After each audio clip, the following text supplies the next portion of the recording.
Շարունակում ենք աշխատել ուղիղ եթերում, ես կարող եք հետևել Հայելի ակումբի եւ Անժելա Թովմասյան YouTube-յան էջերով եւ այսպես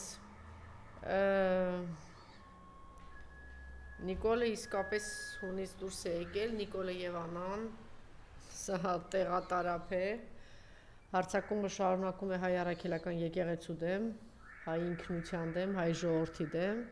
սա սկսվել է շատ վաղուց,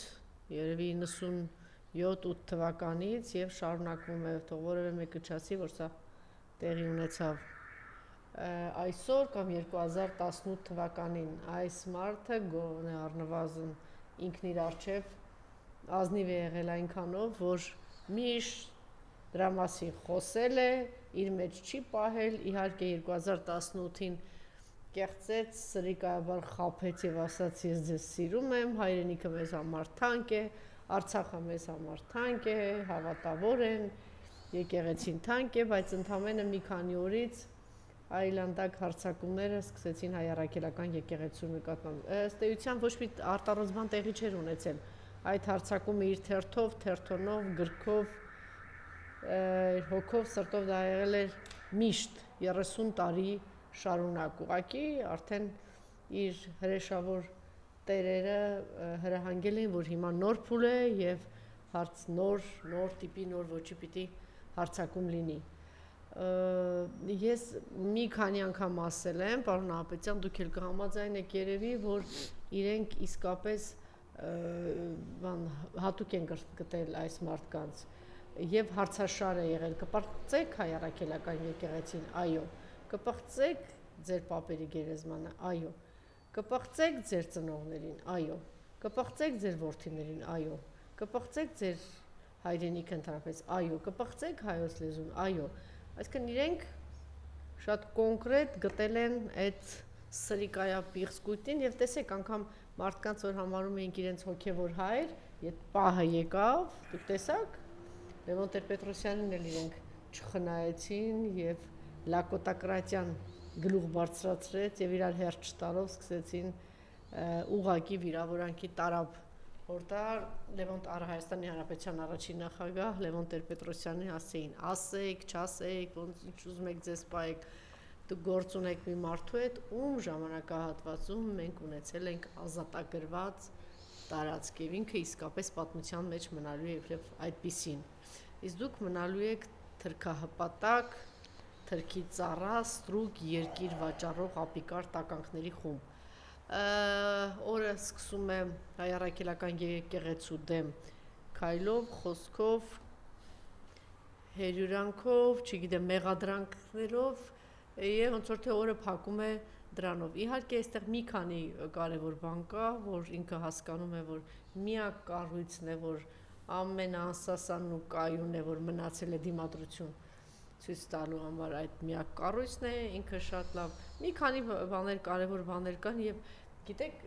մի հետաքրքիր բան ասեմ, պարոն Ահապետյան։ Ես մարդկանց գիտեմ, որ երբ որ սրբազան շարժումը սկսել էր կամ ինչ որ այսպեսի բան, ինչ որ սրբազանների մասին կամ հոգեվորականների մասին խոսք, ասում են, հա դե մենք նրան չենք սիրում, նա չենք ընդունում, սա չգիտեմ կոնկրետ, երբ որ խոսում ես։ Ես հատուկ հենց այդ նույն անձանց 3-4 առաջ օրը զանգահարեցի, ասում եմ, տեսնում եք ինչ է կատարվում հայ առաքելական եկեղեցու դեմ, ասում սարսափելի բան է։ Այսինքն ամենայն մակերեսային մարդու կամ կյանքից խռոված կամ նիկոլական ինքը հոգու խորքում ակնածանք, վախ, չգիտեմ, հատուկ բան ունի հայ առաքելական եկեղեցու նկատմամբ։ Ես կարծում եմ իր համար թող իմանա Նիկոլը, որ ինքը սխալ ուղղությամբ է գնում, որովհետև այստեղ է, որ ինքը իր համար կարող է շատ ճակատագրական լինել, իհարկե հայ ժողովրդի համար սա կարող է փրկության բան լինել, բայց իր համար թող ինքը նկատի ունենա, որ շատ բարդ բան տեղ է գնում եւ ինչ է ասում այսօր ըստ էության ինքը հրահանգավորեց, որ հարձակվեն հայ առաքելական եկեղեցուրա, պարոն Ահապետյան, ձեր ուշադրություն եմ գրավում իր այսօրվա խոսքի վերջին հատվածը։ Հայաստանյաց առաքելական Սուրբ եկեղեցու հավատավոր հետևորդներին կոչ եմ անում համախմբվել վեհարանը սիրով եւ քրիստոնեաբար ազատելու եւ դե պարզ է այստեղից հանում ենք սիրով, իրա սիրով քրիստոնեաբար բառերը պարզ է, չէ՞, ինչ է հանում ենք ազատելու եւ որևէ իրապես սրբազան հոգեվորականի ամենահայց կաթողիկոսի ընտրելու օրակարգի շուրջ։ Ըստ էության սա կոչ էր, որ գնան այդ ուղղությամբ եւ որոշակի գործողություններ անել։ Եվ ինքը ասում է, ես պիտի վերադարձնեմ ժողովրդին։ Ես այսօր մեկ անգամ ցուցադրել ենք, նորից եմ կրկնում, Շողակաթ հեռուստաընկերությունը շատ հրաշալի շարք է սկսել։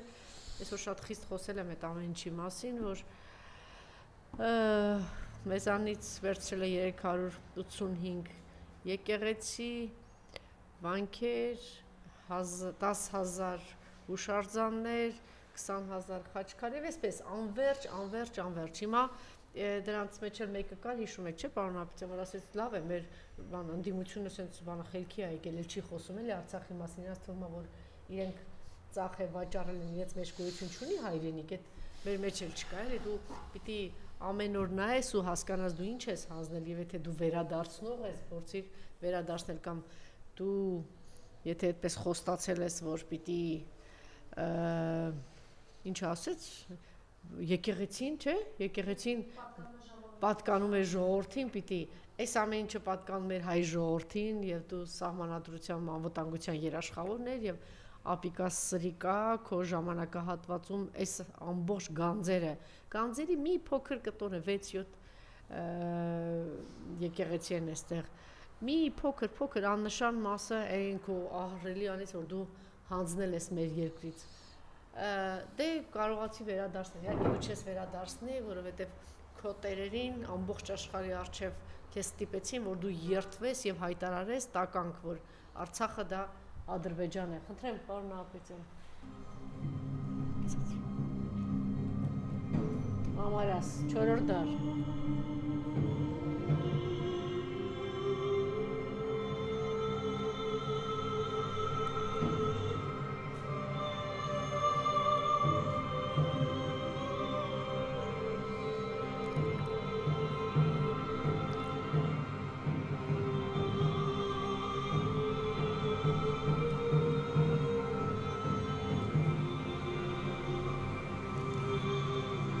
Դիվանք 1-ից 13-րդ դար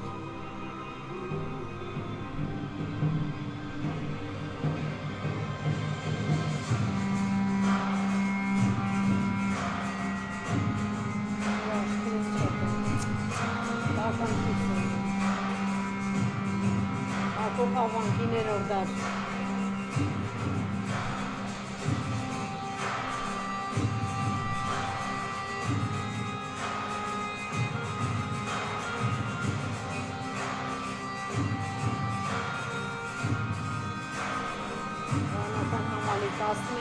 Երրորդ դար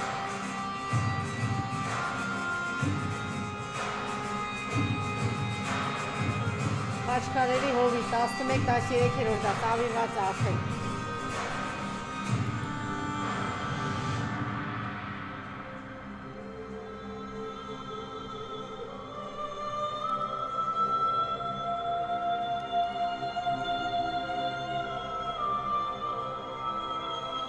Երեքերորդ դար, բրի եղցի բան հլը տեսեք ես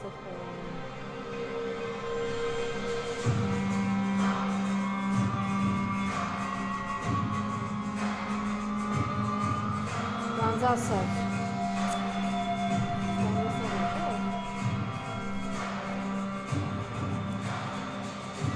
երեքերորդ դար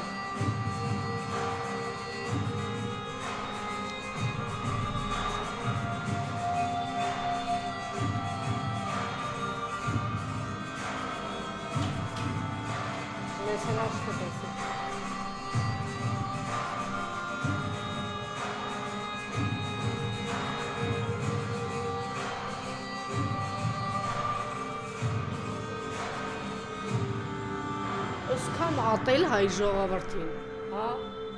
ոսքամ ատելություն,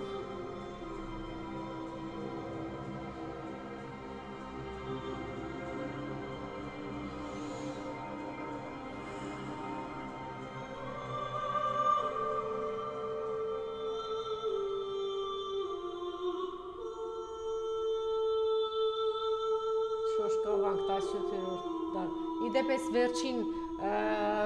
եկեղեցներից վանքերից մի քանիսը արդեն հողին են հավասարեցրել։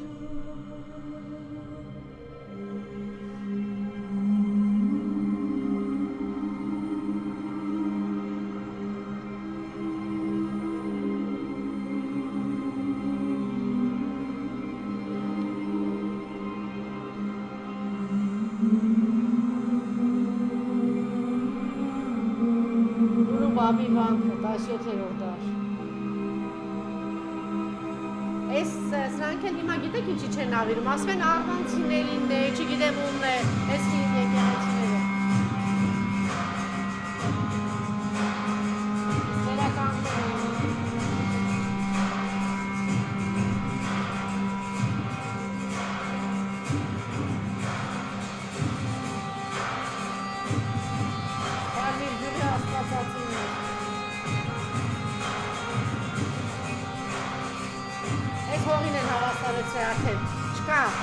Այս չկա արդեն, սիրելի այնակիցներ։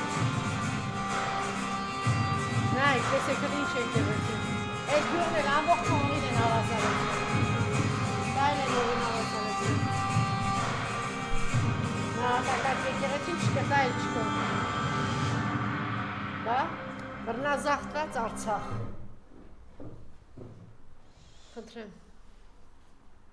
Շուրվան էլ ասում։ Գիտեք, իրականում 2018 թվականին այս անձին երբ բերեցին իշխանության, մեր են կոնկրետ նպատակներ իրականացնելու խնդիրներ լուծելու։ Արցախի նվաճում, որը արվեց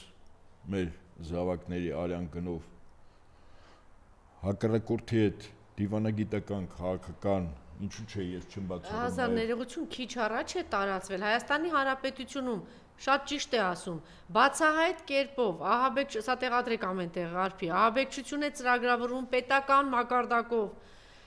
գրել է Հայր Ասողի Կարապետյանը, ուր եք երկրի համապատասխան կառույցներ, որտեղ եք պետական ներկայ նախկին գործիչներ, падգամավորներ եւ մնացյալ հանգամանավոր անձեր, միթե այդքան կույր եք եւ այդքան խուլ, միթե այդքան նվաստ եք, այդքան վաճառված հոգիներ, որ ձերն ենք խաղերի սլակներն ուղում եք Սուրբ եկեղեցու սրբության սրբոց Մայր Աթոր Սուրբ Էջմիածնին, ինչ է ժողովրդին բախման եք տանում Սուրբ եկեղեցու բակն արյամբ եք ուզում լցնել, լսեցեք եւ կանգ առեք, ապիկարներ, ոչ մի եկեղեցական, ամենախոնար սպասավորներից միջև բարձրաստիճան երբեք ձեզ թույլ չի տա Պիղ ձեռքով է անձներով Սուրբ Էջմիածնի եւ նրա ազգընտիր եւ Աստվածարյաց հայրապետի վրա սուրբ բարձրացնել։ Հայ եկեղեցու հուդաներ չկան, որ վաճառվեն եւ տիրոջ օծյալի դեմ ամբողի ուղեկցեն։ Հայոց եկեղեցում ամեն մի սպասավոր առաքյալ է պատրաստ նահատակվելու։ Ես կարծում եմ պիտի բոլորը հիմա կոչանեն, ձայն բարձրացնեն, որտեղ իսկապես իր խոսքերը կոնկրետ կոչեր հարձակվելու հայ առաքելական եկեղեցու վրա, խնդրեմ։ Ուրեմն 2018-ից այս խմբակին երբ բերեցին իշխանության, սրանց գերակշիռ ճնշող մեծամասնությունը այսօր ովքեր որ պատասխանատու պաշտոններ են զբաղեցնում, այդ թվում նաև կառավարության անդամներ, ազգային ժողովի падգամավորներ, կառավարության առընթեր մարմինների ղեկավարներ եւ տեղակալներ, սրանց ճնշող մեծամասնությունը վաղօրոք հավաքագրված անձինք են տարբեր երկրների հատուկ ծառայությունների կողմից։ Սա ընդունենք է գիտություն, որ իրականում այս գործողությունները ունի արտաքին կառավարում։ Ձեր նշած անձը հարբեցող ծաղրացում ինքը ընդհանրապես հանձնարարություն կատարում է։ Հիմա ես մի պարզ տրամաբանական փորձեմ հիմնավորում տալ։ Այն ինչի մասին ինքը մի քանի օր գրում է Մայր Աթոռի վեհապար հայրապետի սրբազանների դեմ, այո, ինչ է, սրա մասին ինքը ըստ իրեն, հա, այսպես ասենք, նոր է իմացել։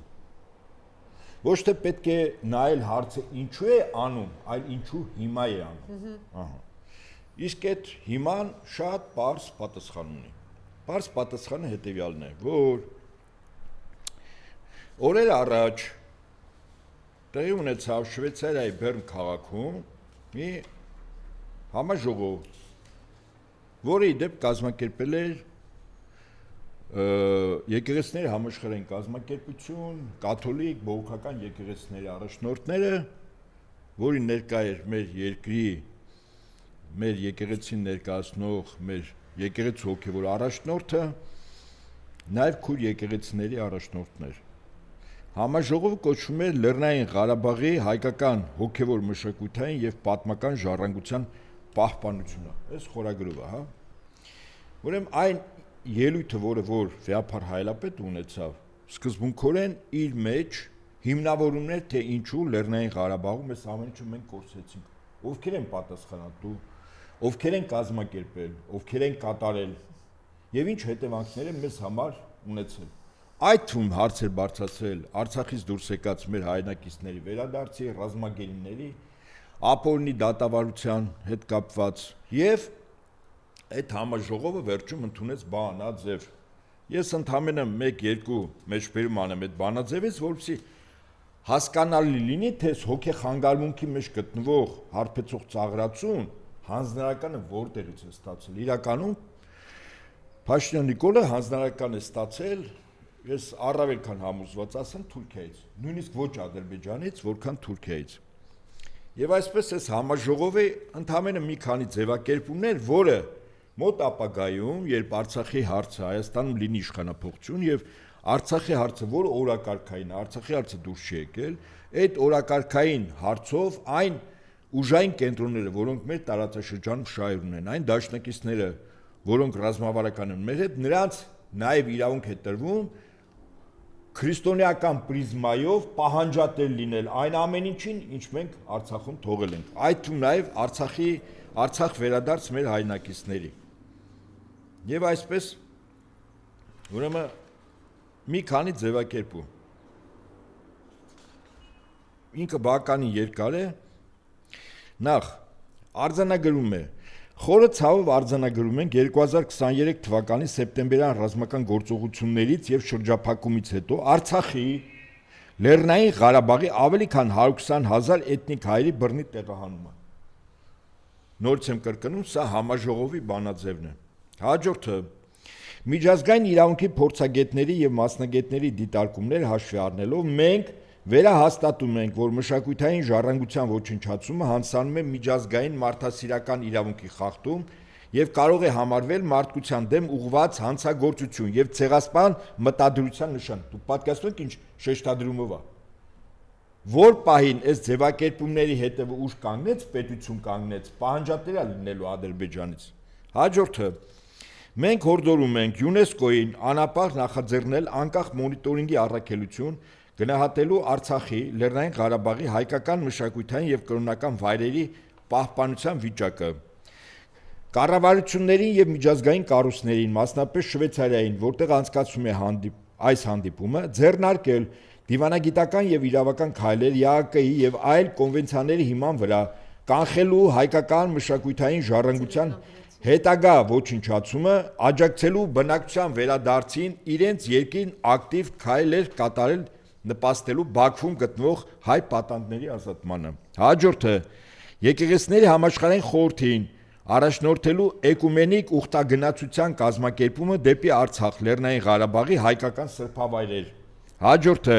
լրատվամիջոցներին աչք չփակել Արցախի, Լեռնային Ղարաբաղի ժողովրդի կրած անարդարության վրա եւ զբաղվել ճգնաժամի նախապատմության խորը լուսաբանմամբ եւ այդպես շարունակ։ Այսինքն սա լրջագույն որոշում է, փաստաթուղթ է, եւ եթե այս փաստաթղթի հետևում ուժ կանգնի, նկատի ունեմ պետություն կամ պետությունների դաշնենք, վստահաբար եւ Ալիևը եւ Էրդողանը բավականին ծանր վիճակում են հայտնվում։ Իսկ նման բանաձև տրվել է, որովհետեւ խոսք է ասել համաժողովին Վեհափար Հայրապետը։ Ես ընդհանրապես 1-2 ձևակերպում ասեմ, որպեսզի մեզ համար պարզ լինի, նորից եմ ասում, այս հոգեխանգարմունքի մեջ գտնվող անձի հիսցերիկ շիզոֆրենիկ կեցվածքը։ Եվ այսպես, ես 1-2 մեջբերում ընդհանրապես։ Այս Վեհափար Հայրապետի այս արհավիրքները վերապրեց նաև մեր ժողովուրդը Թուրքիայի ռազմական աջակցությամբ Ադրբեջանի կողմից Արցախի նկատմամբ իրականացված ագրեսիայի ու ոչռագործությունների հետևանքով։ Սա էլ Թուրքիայի մասնակցության պահն է։ Վեհափար Հայրապետը արձանագրում։ Հաջորդը Արցախի բռնազավթումից հետո ցավով ենք արձանագրում, որ առ այսօր շարունակվում է Ադրբեջանի կողմից հայկական հնագույն հուշարձանների, քրիստոնեական սրբավայրերի, բնակատեղիների եւ գերեզմանոցների բարբարոսաբար ոչնչացումը։ Ադրբեջանը հայոց հնամերի նշանավոր վանքերն ու եկեղեցիների ինքնությունից զրկելու որդեգրած քաղաքականությամբ աղվանական է հռչակում Արցախի հայկական հոգեոր մշակութային ժառանգությունը։ Եվ այսպես շարունակ, այսինքն ակնհայտ է, որ սա ազդակ էր առնվազն Էրդողանին եւ Ալիևին, որովհետեւ վերջիններս ուղղակի գործնականում ճնշում գործադրեն Փաշինյան Նիկոլի վրա, որպեսզի դիմադրության մեր վերջին բաստիոնը կամ միջնաբերդը գրավվի, որտեւ անհատներ կարող են խոսել, փորձագետներ կարող են խոսել, երկրի նախկին նախագահներ Հայաստանի կարող են խոսել, բայց սա խոսում է եկեղեցին, որը համաշխարհային ճանաչում ունի, որը անդամակցում է եկեղեցիների համաշխարհային խորհրդին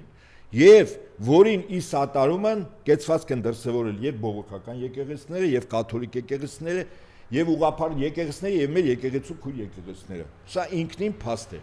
Եվ այսպես իմ տվյալներով Փաշինյանը շատ էր սիրում ասել օդից կախված լուրերը, ես էլ նույն ձևակերպում տամ, որտեղ իր ականջին ու մտքին շատ հասու է այդ օդից կախված լուրերը։ Օդից կախված լուրերի համաձայն այս վեհապար հայրապետի ելույթից եւ խորհրդաժողովի ընդունած բանաձևից եւ հայտարարությունից հետո զանգ են ստանում զուգընկերներից մեկը Սամսոն Օզ Արարատի կողմից։ Վերջինս դեռևս 90-ականների սկզբներին համարվում էր Թուրքիայի կողմից նշանակված Հայաստանի Հանրապետությունում հայ-թուրքական հարաբերությունների բարելավման գործընթացի պատասխանատուն։ Մտերիմ հարաբերությունների մեջ եղել դեռևս այն ժամանակ Լևոն Տեր-Պետրոսյանի խորհրդական արտաքին քաղաքական հարցերով հարաբերություններով Ժիրայր Լիպարիտյանի հետ։ Մտերիմ ընկերն է Թուրքիայի ներկայիս քաղաքականության գաղափարախոս Դավիթ Օղլուի եւ Թուրքիայի արտաքին հետախուզության նախկին ղեկավար, ներկայումս Թուրքիայի արտաքին գործերի նախարար Հաքամ Ֆիդանի հետ։ Եվ այսպես Օզ Արարատի հանդիմարությունից հետո առաջին, այսպես ասենք, կեցվածքը դրսևորում է ոչ ավել, ոչ պակաս, ոչ Փաշինյան Նիկոլի դեպ ասում ձեզ։ Շատ հետաքրքիր է, սա ինքնին ըստ իս եւս ցուցիչ է, ինչու ոչ Փաշինյանը այս խորհրդաժողովի հետ կապված ուշադրությունը մեզ լսողների հրավիրում եմ նաեւ, որ Փաշինյանը խորհրդաժողովի վերաբերյալ բացարձակապես բան չի խոսել։ Հետաքրքիր է, չէ՞։ Նա եկեղեցի վեհապար հայրապետ հոգեվորականներ։ Եվ այսպես վեհաժողովի հետ կապված առաջինը եւ միակը խոսում է իր զուգընկերը Աննա Հակոբյանը, ինչ է ասում։ Շվեյցարիայում վեհապար հայրապետին այսպես ռետորական հարց է ուղղում։ Շվեյցարիայում ինչ եք անում, ում եք անվտանգ ուղարկում հարազատ բնորան, ում եք անհապաղ ազատում գերությունից։ Սա է ցուցիչը։ Այնպես որ ես իրավունք ունեմ ասելու, որ Սամսոն Օզ Արարատի կեցվածքը ոչ միայն Փաշինյան Նիկոլին է ուղված, այլև իր տիկնոջը, որտեվ Օզ Արարատի հետ տարբեր տեղերում հանդիպումներ, զրույցներ, կեցվածքներ ունեցել է ոչ ավել, ոչ պակաս, ոչ Փաշինյան Նիկոլը, այլ Աննա Հակոբյանը։ Կարելի ասել Թուրքիայի կողմից Հայաստանի կուրատոր նշանակված Սամսոն Օզ Արարատի գործիքը Թուրքիայի շահերի սպասարկման համար դա Նիկոլ Փաշինյանը չի, առաջնորդին Աննա Հակոբյանն է։ Եվ այսպես փաստացի այս իրադարձություններից հետո եկեղեցին վեհապար հայրապետը թիրախավորվեցին։ Ես չեմ կարծում, որ այն ինչ Փաշինյանը գրում է, ասենք եկեղեցական եւ կանոնակարգերով եւ կանոնադրությամբ եւ Աստծո խոսքով եւ Աստվածաշնչով իրականության հետ որից աղերս ունի։ Ես ընդամենը մեկ մեջբերում բերեմ, որը երեք էր կարծեմ գրել, Սույն անձը գրել է. պետությունը, իշխանությունը պատկանում է ժողովրդին, եկեղեցին պատկանում է ժողովրդին։ Այն որ ասում է պետությունը, իշխանությունը ես եմ, ալֆան օմեգան հայ ժողովրդի բոլոր ժամանակները ես եմ, հա։ Եվ շարունակում է, մենք պետությունը, ինք իրան, մենք իր հետ ինքը հոգնակյով է խոսում։ Հիմա ես որ ասում եմ շիզոֆրենիկ է, ոչ միայն, ես նաև կհիմնավորեմ։ Մենք պետությունը, իշխանությունը վերադարձել ենք ժողովրդին։ Եկեղեցին դրա համար է, տեղից տեղ որ շարժվում է մի քանի 100 թիկնախմբով է։ Պատկերացնում եք ժողովրդի նկատմամբ սիրո ինչպիսի մի դրսևորում է, A կետից B կետը մի քանի 100 թիկնախմբի անդամներով է տեղափոխվում։ Այ ժողովրդի նման սեր։ Հələ փորձիր Փաշինյան Նիկոլ, օրինակ, քո նստավայրից տեղափոխվել Բաղրամյան 26 առանց Թիկնաձորի։ Ես այդ փողոցը ինձ բականին այդպես հայտնի փողոց է ճանաչելի 90-ականներին ես հիշում եմ Լևոն Տեր-Պետրոսյանը մեկ առավելագույն երկու իր թիկնախմբի ծառայողների հետ իր նստավարից Բաղրամյան Դեմիրճյան փողոցի սկզբից տեղափոխում էր Բաղրամյան 26, մեկ կամ երկու։ Եթե ավտոմեքենաներով չէր գնում, իդեպ երբ որ ոտքով գնում էր, նաև այդ շենքերի բնակիչները քաղաքացիները մոտենում էին, հետո զրուցում էին եւ այդպես շարունակ։ Այսինքն սրա տեղափոխումը մի քանի 100 հոգով, այդ մի քանորը մենք ենք տեսնում։ Մի այդքան էլ շենքերի վրա դիպուկահարներ, տեխնիկական անվտանգություն, գործակալական ցանց, այսինքն մի 1000 հոգի սրա A կետից B կետը Երևան քաղաքի տեղափոխման համար սպասարկում է իրան։ Այս ժողովուրդը նման սեր ունի։ Դա համար էսի վախի ճիրաններում ապրում։ Եվ այսպես սա երբ ասում է եկեղեցին պիտի վերադարձնենք ժողովրդին, ես ուզում եմ մեր համախոհներից մեկի շատ դիպուկ բնութագրում տալ այս կեցվածքին, ասում է. «Այս անբարոյականի վաստակը կասկածի տակ է դնում առաքելական ու առաքելահաստատ մեր եկեղեցու իշխանության աղբյուրը, որն է Աստված։ Եկեղեցում իշխանությունը չի կարող պատկանել ժողովրդին, քանզի եկեղեցին հիմնել է ինքը մեր Տեր ու Փրկիչ Հիսուս Քրիստոսը, իսկ հայ եկեղեցու նվիրապետությունը գլխավորում է Աստծո օծյալը ամենայն հայոց հայրապետը։ Գերագույն դավաճանի ասածը մաքուր սրբապղծություն է, նա փորձում է հայ եկեղեցին վերածել մի նոր կյանքի խոսքի»։ Հիմա ես ուզում եմ այստեղ երկու դրվագով անպայման կանգ առնել եւ 2018 թվականին, երբ նույն Փաշինյան Նիկոլի իմացությամբ գրոհ սկսեց մեր եկեղեցու վեհափար հայրապետի դեմ, ինչպես բողոքական, ոչ բողոքական եկեղեցիները ավետարանական, դա այլ է, խոսքս խարիզմատների մասին է, կյանքի խոսքը խարիզմատ եկեղեցի է։ 2018 թվականին այս եկեղեցու տասնյակ հազարավոր անդամներ լծվել էին իշխանափոխությանը։ Եվ 2018 թվականին, երբ մի խումբ կարելի է չասել մատների վրա հաշված հոգևորականներ, քահանա, աբեղա, այսպես լծվել էին եկեղեցու հոգևոր առաջնորդի, մեր եկեղեցու փոփոխությանը եւ հանգամանքների բերումով ես իրենց ապստամբության այդ ապստամբների նախորդ օրը հանդիպում եմ ունեցել իրենց նախաձեռնությամբ, իրենք ինձ փորձում էին առաջարկ անել, որ ես իրենց սատարեմ, իրենց խորհուրդ էին տվել, ասել էին Նահապետյանը քարոզչության լավ մասնագետ է, եթե ձեր գործերին ինքը սատարի, ապա դուք արդյունավետ ելք կունենաք։ Եվ այսպես նախկին կարգալուց արված աբեղա Հայրկորյունը եւ եւս մի հոգեվորական Տեր Արմենը իրենց շտաբում նստած, այդ շտաբում նաեւ մի քանի տասնյակ աշխարհականներ էին, որոնց դեմքով ես բոլորին ֆիքսեցի այդ ժամանակ, իրենք հիմնավորում են ինձ, թե ինչու պետք է վեհափար հայրապետին փոխել։ Ես ուշադրի լսեցի եւ մի քանի հարց ուղղեցի, ես ուզում եմ հիմա հարցերից մեկը վերհիշել։ Ես հարցեցի, ասի Հայրկորյուն եւ Տեր Արմեն, ասի վեհափար հայրապետը 18 թվականի հանդիպում եղել է հունիսի 5-ին։ Իրենք հունիսի 6-ին Սուրբ Աննա եկեղեցու Բաքում սկսեցին իրենց իբր վեհափարի փոփոխության նոր հայրապետ, նոր Հայաստան, նոր հայրապետ շարժումը։ Ասի Հայրկորյուն, ասի վեհափար հայրապետ օծյալը մի պահ այդպես բնականաբար օծյալ է, բայց ինքը հարցից հանկարծակ եկավ, ասեց այո, նույն այդ ժամանակ Տեր Արմենը ասեց ես մի րոպե խոհանոց մտնեմ, ասի չէ Տեր Արմեն, ասի։ Իդեպ վերջերս կարգալուց արվել Տեր Արմենը, որը մեր թեմից չէ, Անտիլիասից է, հա։ Ասի չէ դուք իմ հարցին պատասխանեք։ Վեհափար հայրապետը օծյալը ասեց այո։ Ասի հիմա Դավիթ եւ Սավուխ թագավորների պատմությունը ես ձեզ ասեմ, դուք լինելով հոգեվորական, բայց ինչեւ է, քանի որ սենյակում կան նաեւ աշխարհականներ, ասի ես ձեզ ասեմ։ Ուղղակի վերհիշելու կարգով, երբ Աստված հրեաների առաջին թագավորից իր սխալների համար ընտրեց երկրորդ օծյալին Դավիթին, Սավուխ դրա մասին արդեն գիտեր, որ կա այլ օծյալ, որը իր տեղը կարող է նստել եւ փորձում էր ծուղակ սարքել եւ սպանել Դավիթին։ Հաշվի առնելով, որ Դավիթը իր բնույթով զինվորական էր եւ ուներ լավ մարզված ռազմիկներ, այդ ծուղակներից դյուրին կերպով Դավիթը խուսանավում էր։ Ավելին մի Քարանձավում, երբ գիշերում էր Սավուղ թագավորը, Դավիթը կարողացավ աննկատ կերպով մտնել այդ քարանձավը, կարող էր սպանել Սավուղին, բայց Սավուղի վրայից շորի մի կտոր մի պատառ կտրեց եւ դուրս եկավ քարանձավից թաքուն։ Երբ իր զինվորները տեսան, Դավթին հարցրեցին, ասին՝ «Տեր, ինչու չսպանեցիք, չէ՞ որ Սավուղը ուզում է քեզ սպանել»։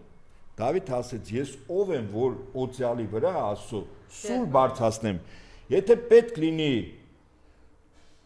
Սավուղը քնի չի զարթնի, կքնի չի զարթնի, եթե պետք լինի կռվի դաշտում զովի, կռվի դաշտում կզովի»։ Իդեպ Սավուղը հենց կռվի դաշտում էլ զովեց։ Եվ ես հարցեցի, ասի՝ «Հայր Կորյուն, ասի, հիմա դուք օծյալի վրա սուր եք բարձրացնում»։ Այսպես լռություն։ Ընդհանրապես Տեր Արմենը ասեց՝ «Ինչ է, մի 20 տարի սպասել ենք, մի 20 տարի էլ պիտի սպասենք»։ Ասի Տեր Արմեն, ուզում եք ասեք Աստված արձակուրդի մեջ է եւ իր գործառույթները դուք եք ձեր վրա վերցրել, դուք պիտի հիմա որոշեք, այո։ Ես կարծում եմ այդ խոսակցությունով մեր զրույցը, այսպես ասենք, եթե զրույց կարելի է համարել այդ ապստամբների հետ ավարտվեց, ես ինչու սա հիշեցի։ Հիմա սա իրեն դրել է, ասենք, մի անձի տեղ, որտեղ Աստծո որոշում պիտի բեկանի։ Սա քանի որ իր բնույթով անհավատ է, վստահաբար եմ ասում, սա Աստծուն չի հավատում։ Աստվածաշունչը, Աստծո խոսքը, Դավթի սաղմոսները, որ գրում են, այդ բոլորը ինքը գործիք է օգտագործում։ Ներքին էության մարդ, որը ամոթի զգացողություն, խղճի զգացողություն չունի, այդ մարդը չի կարող հավատացյալ։ Իր աթոռը փրկել։ Հիմա իր աթոռը փրկելու համար, քանի որ եկեղեցին այսօր միակ ամուր բան կառույցն է, վերջ ինքը որոշել է ես միտքս ավարտեմ։ Հետեաբար դու ով ես, որ օծյալի վրա սուր ես բարձրացնում։ Քանի որ ինքը մտածում է, որ այս ամեն ինչը իր կառավարության տիրույթում է, իր մեջքին Էրդողանն ու Ալիևն են, ինքը մտածում է, որ մեջքը շատ ամուր է։ Տերը ասում է, մեկը Աստծով ավելի զորավոր է, քան աշխարհը։ Իսկ այսօր մեր եկեղեցին հազարավոր զավակներ ունի, որոնք Աստծով են։ Ի տարբերություն քեզ ու քո մոտ կանգնած քո նման այլասերված, պղծված, շիզոֆրենիկ, թմրամոլ մարդկանց եւ խաղամոլ։ Եվ երկրորդ պահը էս, երբ որ ես ընթերցեցի կյանքի խոսքի հետ կապված։ Եվ 2013 թվականին եւս մի դրվագ կոնկրետ կյանքի խոսքից, որտեղ խոսք ունեմ ասելու եւ իր ղեկավարին եւ Հայաստանում պատասխանատուին։ Երբ Եվրախորհրդանը փորձ էր անում Հայաստանին պարտադրել, որ Հայաստանը ընդունի Ստամբուլյան կոնվենցիա, որը հասկանալի է LGBT խմբի շահերը սպասարկող կոնվենցիա էր։ Ես իմ մտերիմ մարդկանց, որոնք նաև բողոքական եկեղեցու հետևորդներ էին, ավետարանչական, ղեկավարներից մեկի հետ հանդիպեցի, իմ մտահոգությունը եւ իմ ընկերների կիսեցի իր հետ, որ այդ կոնվենցիան չի կարելի ընդունել եւ քանի որ դուք քրիստոնեական ընտանիք եք, համայնք եք, եկեղեցի, հորդորեցի մի գրավոր տեքստ, որը հիմնավորում էր կոնվենցիայի վտանգների մասին, իրենց համաձայնություն տալ վտանգի մասին։ Սույն անձը մի քանի օր խնդրեց, ասեց ես պիտի հանդիպեմ նաև մյուս եկեղեցիների առաջնորդների հետ եւ որից հետո կպատասխանենք։ Մոտ մի շաբաթ հետո զանգարեցին, ինձ հրավիրեցին, ես գնացի այդ եկեղեցու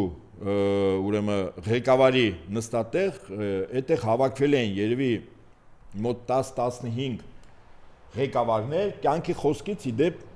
Լուսինյան ազգանով մի անձ էր։ Ինձ կոնվենցիայից մոտ 1 ժամից ավել հարցեր էին տալիս, ես սիրով հաշվի առնելով, որ քրիստոնյաները նույնիսկ բողոքական կամ ասենք ավետարանչական եկեղեցու եւ խարիզմատներ կային, կոնկրետ կյանքի խոսքը ինքը խարիզմատ եկեղեցի է, բողոքական մեջ չի մտնում, սա տարբերակ ենք։ Ես սիրով պատասխանեցի եւ իրենց համաձայնությունը դրեցին այդ փաստաթղթի տակ։ Այսինքն խորագետ, ճիշտ քրիստոնեավայել կեցվածք։ Եթե 2018 թվականին կյանքի խոսք եկեղեցու, որ այդ եկեղեցու անդամները ված չզգան, իսկ իրականում աղանդի, խարիզմատ աղանդի հետևորդները ակնհայտ իրենց վերադասի հանձնարարականով եւ ցուցմունքով մասնակցել են 2018-ի սահմանադրական կարգի տապալման իշխանափոխությանը, սա հարցի մի կողմն է։ Ես բարբերաբար դրա մասին եւ փաստերով բարձրաձայնում եմ, հետո մի օր այդ կառույցի ղեկավար Արտուր Սիմոնյանը արձագանքեց ինձ, գրելով իր մոտ, այո, գրելով, որ այո, շատ անդամներ մասնակցել են, որտեղ այն ինչ որ ես ասում եմ, դրա Facebook-յան էջերի գրագրությունները, սկրինները, նկարները մենք ունենք պահանջ, այսինքն իմ ասած այդպես վերացական չէր, էլի օթիշ չէ։ Ինքը ասեց այո, գրել իր մոտ Facebook-յան էջում, որ այո, շատերը մասնակցել են, բայց հանձնարարական չի եղել։ Ես ընդունեմ, պարոն Սիմոնյան, այդ ձեր ասածը, որ հանձնարարական չի եղել, ուղղակի հաշվի առնելով Փաշինյան Նիկոլի այս գրառումը ինչի մասին, որ ես կարդացի նոր, ես հույս ունեմ, որ ձեր եկեղեցու, այսպես ձեզ համար ընկալելի ասեմ, հա, եկեղեցու անդամները որևիցե ձևով Մայր Աթոռի վեհափար հայրապետի դեմ փողոցային պայքարին չեն մասնակցի, որտեղ ես եւ իմ ընկերները եւ իմ նման տասնյակ հազարավոր մեր եկեղեցու զավակներ գնահատելու ենք, որ այդ գործընթացը, որը որ սկսվելու է, իրականում թշնամու կողմից իրականացող գործողություններ։ Այսինքն մեզ չհայտարարված կամ հայտարարված պատերազմի մեջ են ներքաշում եւ հետեաբար ես որպես զինվորական մարդ ասեմ, նրանք ովքեր մեր հետ պատերազմում են եւ մենք որակում ենք որպես թշնամի, մենք գոնե նվազագույնը բարոյապես այդ կառույցներին եւ այդ անձանց կոչնչացնենք։ Ես հորդորում եմ ձեզ ոչ միայն կյանքի խոսք, իսկ Հայաստանում շատ խարիզմատ աղանդների հետևորդներ կան, այսինքն ընդհանրում կարելի է ձևակերպել աղանդավորներ, եթե դուք շարունակեք եւ բողոքական եկեղեցու, այսինքն ավետարանչական եկեղեցու, իսկ տարբեր ճյուղեր կան Հայաստանում, ես հորդորում եմ, որ որևիցե մեկը չլծվի Փաշինյան Նիկոլի կողմից իրականացող այս գործողություններին։ Մեր պատասխանը լինելու է ավելի խիստ, քան դուք կարող եք մտածել։ Սա ես ոչ թե վախեցնում եմ ձեզ, ես իրականություն եմ ասում, որտեվ եթե մեր սրբություններին, մեր եկեղեցուն, մեր հավատքին,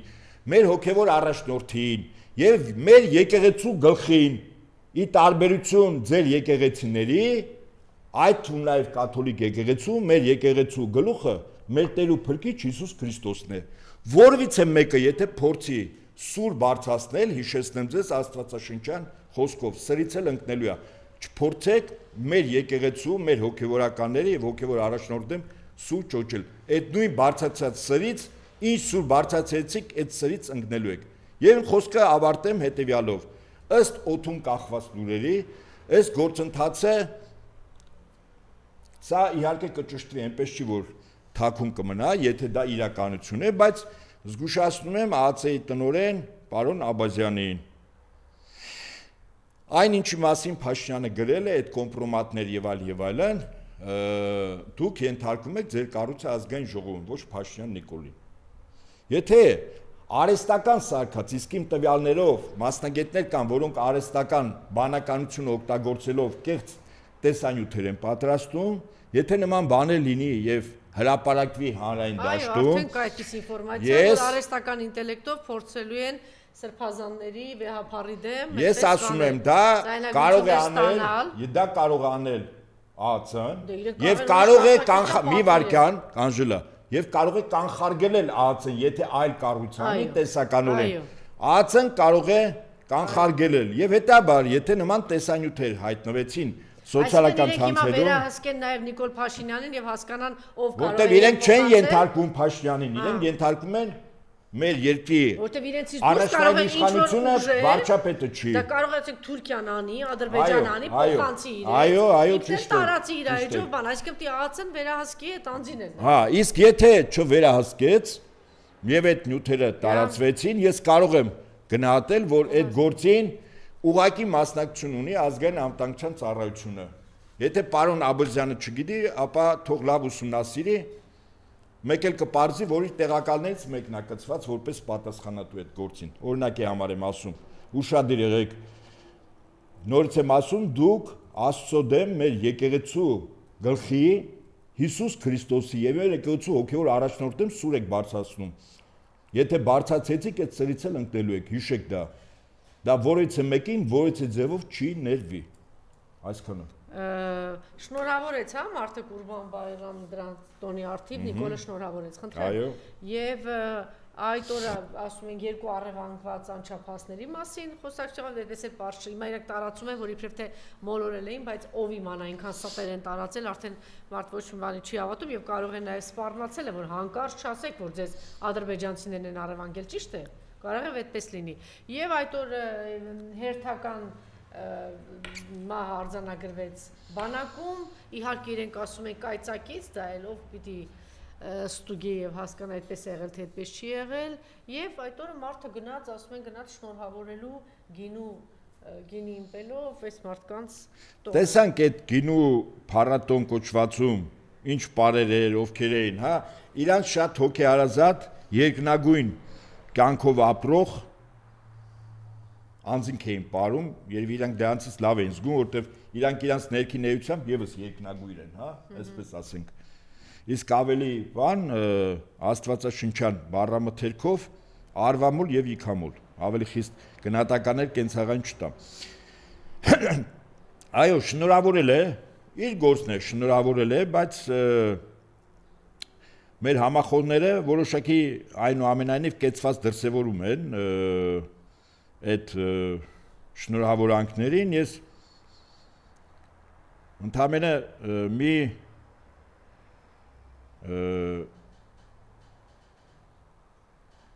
գիտեք, արձագանքները բավականին խիստ է, հա, այսպես։ Օրինակ մեկն եմ ուզում բերել եւ նաեւ հիմնավորել, մեր համախոհներից մեկն է գրել, գել գլխավոր պոռնիկը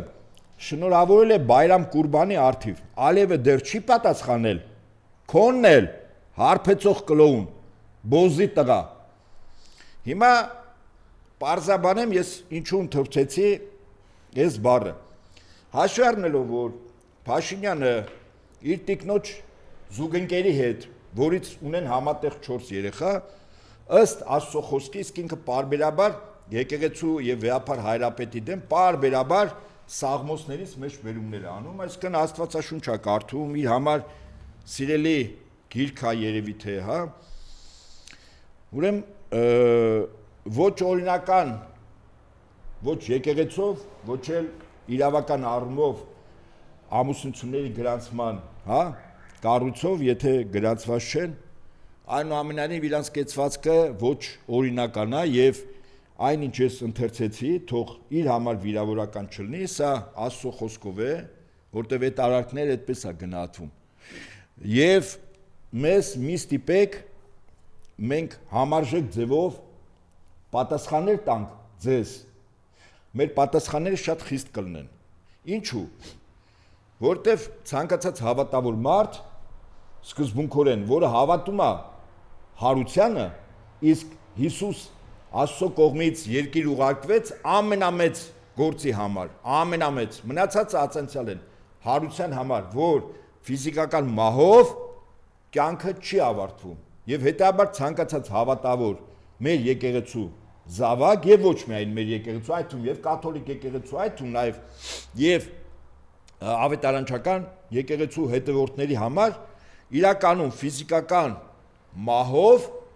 կյանքը չի ավարտվում։ Դու քանի որ անհավատ ես եւ քո զուգընկերը, դուք մտածում եք, որ եթե մենք կորցնենք այն գումարները, այն կուտակած իշխանությունը, մենք կհայտնենք այն նույն կոտրած տաշտակի առաջ։ Դուք վախում եք մեռնելուց, որտեղ ձեր համար կյանքը միայն երկրայինն է, երկրային կյանքի չգոյությամբ ձեր մոտ ամեն ինչ վերջանում է։ Ի տարբերություն ձեզ մեր եկեղեցու տասնյակ հազարավոր հավատավոր զավակներ, մեր քույրերն ու եղբայրները հավատում են հարությանը եւ մեռնելուց չեն վախում։ Ընդ որում այդպիսիներ շատերը կային նաեւ Արցախի եւ առաջին եւ երկրորդ մեծ պատերազմներում։ Էնպես որ հոգեբանական առումով մենք հաղթել ենք ձեզ, որտեղ դուք պահում եք ձեր ունեցվածքը, ձեր նյութը եւ ձեր նյութական իշխանությունը։ Մենք ծառայում ենք մեր Աստծուն, մեր եկեղեցուն, մեր հավատին, մեր նախնյաց հիշատակին եւ մեր երեխաների ապագային։ Այսինքն այս առումով, ինչպես ասում են, իրենց ընկալելի բառամթերքով դուք այդտեղ տակ տված եք։ Չփորձեք մտնել այդ դաշտ։ Վստահաբար դա ձեր վերջի ոչ թե սկիզբը կլինի, այլ ձեր վերջի վերջը կլինի։ Եվ դեռ հարց է, կհասցնեք ճողոպրել Հայաստանի Հանրապետությունից թե ոչ։ Ես այդ չեմ սպառնում։ Մարսել եմ 360 8 եկեղեցի հանձնել ես, մարսել եմ, չէ։ Ուրեմն մարսել 7 տարի է նստած։ ասեմ ձեզ, այս պարտությունը ինչ որ մենք կրում ենք, հա, սա մեր սխալների հետևանք է։ Տիեզերքում երկրի վրա մեր կենցաղում ազգերի գոյության պայքարում ցանկացած սխալ անհետևանք չի մնում։ Ամեն սխալ տալիս է հետևանք։ Մեր ժողովուրդը այս 7 տարում անցնում է այն խավարանը, որը ցավոք առաջին ազատամարտում մոտ 6000 զոհերից ազատագրված հայնիկից հետո այլ արժեքներ որդեգրեց։ Մենք ադրբեջանցիներին հաղթեցինք երկու կարևոր կռվաններով, մնացած իրենք ունեին առավելություն։ Մեր բարձր մոտիվացիան, այսինքն մեր մարտական ոգիներ բարձր եւ հրամանատարների պրոֆեսիոնալիզմը որպես զինվորական, մնացած առումով Ադրբեջանը մեզնից առավել էր։ Այս երկուսը մեզ իրավունք տվեց, որ մենք հաղթենք։ Ցավոք 18 թվին Փաշինյանին երբ բերեցին իշխանության, ուղղակիորեն սկսեց բանակի կազմաքանդումը եւ բարոյալքումը։ Համապատասխան զենք զինամթերք չգնվեց։ 1 որը որ կարող էր չեզոքացնել 20 թվականի Ադրբեջանի երկնքում առավելությունը, հատուկ էր արվել։ Գնվեցին ինքնաթիռներ բյուջեի գումարի հաշվին ռազմական ծախսերի, որոնք փաստացի անարդյունավետ էին։ Երրորդ, իրականացվեց սխալ կադրային քաղաքականությունը։ Բարձրագույն հրամկազմում նշանակվեցին մարդիկ, որոնք իրավունք չունեին այդ պաշտոնները զբաղեցնել։ Ոչ միայն բանակում, այլ թվում նաև ԱՑ-ում։ Եվ վերջինը, մեր մոտիվացիան 94 թվականից մինչև 2020 թվականը աստիճանաբար ընկնում էր, որտեղ նյութը մեր համար դառնում էր գերակա։ Կյանքի իմաստը նյութական աշխարհից առավելագույն բարիքներ ստանալն էր, բարեկեցիկ կյանքով ապրելն էր։ Իսկ իրականում մեր երկիրը դեռևս գտնվում էր պատերազմի մեջ։ Եվ 18 թվականին Փաշինյանի զուգընկերը պատական չէր, երբ շրջանառության մեջ մցրեց մեր տղաները զոհվել են հանուն ոչնչի թեզը եւ որի շուրջ հսկայական քարոզություն ծավալվեց։ Եվ ըստ այդմ ես ասում եմ, որ 18 թվականից մեր բանակը աստիճանաբար բերում է պարտության։ Ինչու այդպես եղավ։ Ինչու 18-ին կարողացան Փաշինյանին բերել։ Ցավոք սրտի բաց թողունները շատ են, մենք ասում ենք խավարանով։ Որ պահին մենք եկանք մտանք ճիշտ ընթացքի մեջ, իսկ ճիշտ ընթացքը կյանքի իրական արժեքները դավանելն է։ Իրական արժեքը հայրենիքն է։ Մենք 3 ծնող ունենք, որից երկուսից այս կամ այն ձևով մենք հետ ենք կանգնել։ Մեր մայր հայրենիքը եւ հայր Աստված։ Այդ երկուսից հետ ենք։ Առավելագույն մենք կարող ենք կյանք տալ, պաշտպանել մեր ֆիզիկապես ծնողներին, բայց եւս 2 ծնող կա։ Մայր հայրենիքը եւ հայր Աստված մեզ համար սկզբունքորեն հավաքական առումով դարձան ոչինչ։ Ավասիկ մենք այդ կորուստ ունեցանք։ Որ պահին մեզ համար մայր հայրենիքը եւ հայր Աստված դառնան այն նույն արժեքը ավելի բարձր, քան մեր ֆիզիկական ծնողները, ձեզ վստահաբար եմ ասում, Աստված կբացի մեզ համար չտեսանելի շատ դռներ եւ մենք կվերականգնենք այն կորուստները, որ մենք ունեցել ենք այս տարիների ընթացքում։ Եվ իմ ասածը հեքիաթների դաշտից չի, ինչու, որտեղ առաջին պատերազմում մենք հաղթեցինք առաջին հերթին այդ առավելություն ունենալով Ադրբեջանի նկատմամբ, որը հետո աստիճանաբար կորցրեցինք։ Եվ Փաշինյան Նիկոլ չի, ով ուզում է լինի։ Սա գիտեք ինչ, փորձության նման բան է։ Միգուցե ամեն ինչ Աստծո վերահսկողության ներքո է։ Այն ինչ որ հիմա արվում է, միգուցե սա հենց այն իրավիճակն է, որտեղ մեր ժողովուրդը վերջնականապես հայնիկի կորուստը սկզբունքորեն մարսեցինք վատ իմաստով, եկեղեցիներ Աստծո տների կորուստը Արցախում այդ ցավը ապրեցինք, բայց ողբերգություն չէր, բայց հիմա եկել է արդեն մեզանից յուրաքանչյուրի տուն է մտնում։ Եթե Փաշինյանը նորից եմ կրկնում, փորձ անի եկեղեցու, վեհապար հայրապետի, ֆիզիկական, իրավական, գույքի բռնագանձում եւ այլն, այսինքն կոնկրետ քայլեր անի, վստահաբար մեր եկեղեցու տասնյակ հազարավոր զավակներ լուրջ մեղմ ասած դիմադրություն են ցույց տալու։ Մենք մյուս մասին ճիշտ կարողացել ենք տեղ հասցնել այդ միտքը, այն գաղափարը, որ սա Նիկոլը իր աթոռը պահելու համար, իր թալանը չբացահայտելու համար, Հայաստանի մնացած հատվածը հանձնելու համար, որտեղ այս մարդը ունի որոշակի հաշվետվություն տվել է Արցախը, պիտի հանձնի Հայաստանը։ Ինքը պատրաստ է ոտնատակ տալ, անցնել հայ առաքելական եկեղեցու վրայով։ Զուտ նրա համար, որ պահի իր աթոռը, որովհետև միակ կառույցն է մնացել, որ այսօր դիմադրում է, կայուն է, ուժեղ է, վերջին միակ կառույցն է մնացել, ինքը դրա համար հարցը մենք մեր հանրությանը կարողանում ենք դա հասցնել։ Փորձում ենք, աշխատանք չունենք, ունենք։ Օրինակ Սեյրան Օհանյանը նոր շատ ճիշտ միտք ասեց, ասեց դուք չկասկածեք, եթե Նիկոլ Փաշինյանը լիներ բանակի գլխին քառորյա պատերազմում, եթե Նիկոլ Փաշինյանը նման մեկը կամ տենց պիղծ մեկը լիներ 90-ականներին բանակի գլխին, այդ հաղթանակը չէր լինելու։ Ինչքան էլ ժողովուրդը հետ կամք ունենա, չգիտեմ ինչ, այսինքն եկեք բան չանենք, որ մեր ժողովուրդը հետ կամքը չունե, չգիտեմ ինչը չէ, որովհետև իր գլխին կանգնած էր մի դավաճան սրիկա, որ եկել որին թույլ տվեցինք որ կանգնել, թույլ տվեցինք, այո, թույլ տվեցինք, կարահետներ բացեցինք, չգիտեմ ինչ արեցինք, տվեցինք իշխանություն, այո, թույլ տվեցինք եւ մեր ժողովուրդն էլ աննամոթաբար մեծ մասը, էլի անաստվածության բանն է, ոնց պատտում է անաստվածության, ես 1000 անգամ եմ ասել, եթե տարել են քո հայրենակցի որդուն, դու այդ ցավը չես զգում, դու անաստված պիղծ տականք ես, դու տականք վիժված ես, որովհետև դու դրանից հետո 21 թվականին կամ տանը վերընկած տականք անասուն ես, չես գնացել ընտրության, կամ գնացել ես, ընտրել ես նրան, ով տարել է այն մյուսի որդուն, դու դա չես համարել քոնը, նա ով որ տնաքանդությունն էր արել, չէ, 70% արդեն Արցախի հանձնել էր, եթե դու գնացել ես 21 թվականից հետո այդ անաստված սրի կատականքին ձայն ես տվել, կամ չես գնացել ընտրության, դու անաստված ես, էլի գալիս ենք դրան, հիմա այս վերջին բանն է, չգիտեմ, վերջին պատերազմն է, վերջին ճակատամարտն է, մեր ժողովրդի վերջին ճակատամարտն է, որտեղ եթե իրենց հաջողեց եկեղեցին ծնկի բերել, հայ առաքելական, չի հաջողելու, իհարկե չի հաջողելու, որովհետև ոչ թե ես ցանկություն եմ ասում, Անժելա, ասեմ ինչի, իմ խոսքի ընթացքում ասի, ես ուզում եմ երկրորդ անգամ կրկնեմ, մենք գտնվում ենք պատերազմի մեջ, Փաշինյան Նիկոլը Աստծո դեմ սուր է բարձրացել, այդ սրից էլ ընկնելու ես, հիշի խոսքս,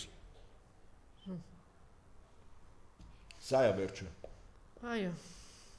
շնորհակալություն։